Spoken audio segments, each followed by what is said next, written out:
I won't lie to you, a week ago I didn't even consider reviewing this game because I thought that this would be a flop. The game has been in a development hell for quite a while and I didn't even think that it would come out. But it did, and boy, I'm surprised. I did not expect that I would enjoy this game even a little bit, but well, I did. And in this video I'm going to be reviewing Dead Island 2 and we'll be deciding whether it is worth it to buy right now on release or not. So without further ado, let's just get it started. For the purpose of this review, we're going to be talking only about the PC version of the video. And as always, as every single one of my videos, I'm going to be giving you the answer right away. Do not waste your time. And the answer is, well, surprisingly, it's a pretty great game. Would I pay full price for it? Well, I wouldn't. But if you would, and if you have disposable income like that, you're gonna have quite a lot of fun. However, this game is not great. This game is just good. And this game feels like that it should have been released 5 years ago, not now. And let me explain what do I mean by that. Oh, and by the way, our Steam Curator page is already up and running. So if you want to see all of my reviews, videos, and a little bit of text review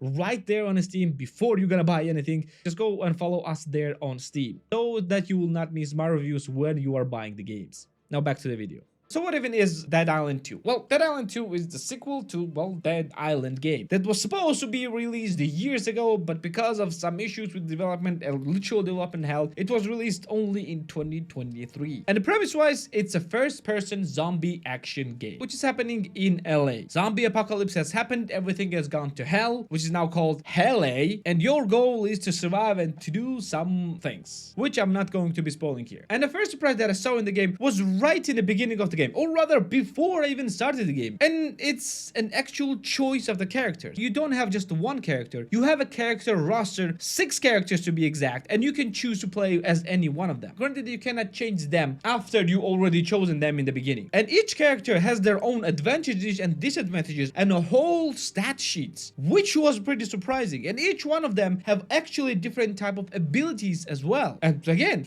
pretty surprising for them. I didn't expect anything like that in this game. And you choose any one of those characters, and each character has their own distinct flavors. However, I didn't see any big differences of how other characters will treat you. It's pretty much the same. Gameplay wise, unlike the first game, it's not even pseudo open world. Pretty linear design with pretty large levels where you have your story quests and your side quests. An entire game has 24 story quests and 33 side quests, at least at the moment of the release of the video. So you progress through the story and through different environments and through different locations. But environments and locations are pretty varied, at least as varied as it can be for LA. But what about actual gameplay? How fun and how great is it? Or how bad is it? So gameplay loop is pretty simple. In the beginning of the game, you are mainly playing with the melee weapons. And the melee combat is pretty, well, simplistic. You hit your weapon, you kick with your feet, you have throwables that you can throw, and you can evade attacks. And you can also throw your weapon itself. And you can have multiple weapons equipped at the same time. And you need that because your weapons degrade pretty quickly. And where this weapon system shines is with its upgrades. You can upgrade weapons and give them a special abilities. So you can call them buffs. Like you can add an electricity update, or you can have an impact upgrade, which kind of like explodes on a hit. You can have fiery upgrade and things like that. And this all makes combat extremely fun and interesting. But where the game truly shines, where the only time where you feel the game is actually next gen is in its gore system. And my god, this game is gory. And if you have a weak stomach, oh boy, you are not gonna enjoy it. Because damage models are insanely realistic. You are no longer hitting piñatas with your stick. If you have a sword and you will hit with a sword, the slash will be in the exact place where the sword made a contact. So if you will hit limbs, limbs will get cut off. If you will hit head,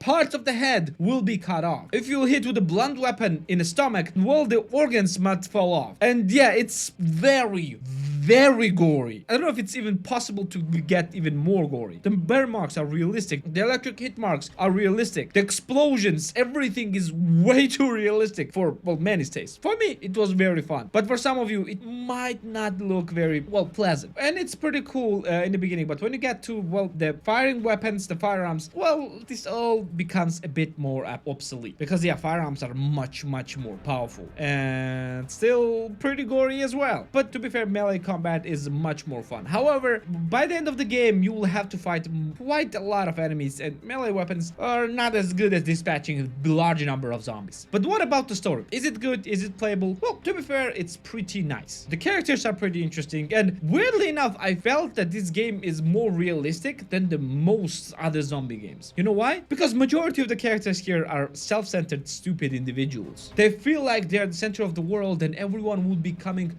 hurling towards them to save them from this hellish on earth, from this hell on earth. And it's pretty realistic, and it was breath of fresh air. Every character is weird and, well, unique in their own way, and I liked it. To be fair, I enjoyed the story quite a lot. The story itself has nothing extraordinary, but it still was pretty interesting. Also, game looks pretty beautiful as well, and weirdly enough, ran insanely well. I didn't encounter any bugs, and I'm playing on a PC, and I didn't encounter any frame stutters, and the game also installs shaders in the beginning, and to be fair, it was only like 1 minute. It installed pretty fast. However, one thing, I'm playing on NVMe SSD. But one thing that stops me from recommending this game to everyone is that it feels kinda, well, bland. Yes, story is okay, but overall minute-to-minute gameplay is pretty dull. You just go from place to place, you meet zombies, you kill the zombies, and move to the next place, and that's it. You are just moving from one place to another. Nothing is, well, out of the ordinary. It's pretty okay through and through. The game is at the same level of fun from the very beginning till the very end. Is it a bad thing? No, but it also doesn't give you any extraordinary feelings that you will remember, well, like you had in Dying Light and other games like that. And it feels like that game was made for another era of gaming. That was 5 years ago. That's when the game should have been released. But now it kind of feels a little more bland. And one more thing that I didn't like as well is that a game changes difficulty quite drastically. You see, at one moment you are dispatching zombies like nothing. You are killing everyone, and right like after 2 minutes you are meeting the toughest zombies that you have ever seen, and you need to use all the tactics that you have to defeat them. That's pretty, well, weird. However, one thing that alleviates that is that if you die, you will be revived pretty close to the place that you died, and all the zombies that you already killed stay there. So you basically gain an extra life. You don't reload, you kind of gain an extra life. So not forcing you to do everything all over again, which I like. But okay, it's all good and all great, but it's all about the pricing. So how much game will cost you? Well, game is actually available on only Epic Game Store on the PC right now, and it will cost you $59.99. Thank God it's not $70 game. But even for $60, would I recommend this? Well, as I said in the beginning, if you have money to spend and the money is burning a hole in your pocket, then why not? Granted though, game is not very long. It will take you around 10-15 hours to complete. Yeah, you can stretch it to 30 to 40 hours if you're gonna go through all the side quests and all the collectibles. The game also has a co-op where you can play the missions in co-op. However, I didn't play it, just to let you know. So do I recommend this? Well, kinda. It's a pretty good game. I didn't see anything explicitly bad about this game, but it's quite far from being called a great game. I'm pretty sure when people down release will play it, this game will go into the night without any big bangs. It will just be forgotten, and it will have its spark on release on Steam, but if it will be released on Steam, hopefully it will be. But other than that, yeah, it will just go slowly into the night, because despite being pretty good, it's not doing anything great, except for the Gore system. My god, Gore is insane here. So there's that. And if you still decided to buy this game, I will be including the link to the key on a Humble Store in the description down below, where if you will buy the game, I will get a small kickback, and you can help the channel this way, if you want, of course. Or you can just go to Epic Game Store and just buy it there yourself, or you can wait for the Steam release. In any ways, the game runs pretty well, which I'm very surprised. Well, I guess this will be it for today. Thank you for being here with me. Like the video if you liked it, subscribe for more videos like this one, and I'm gonna see you in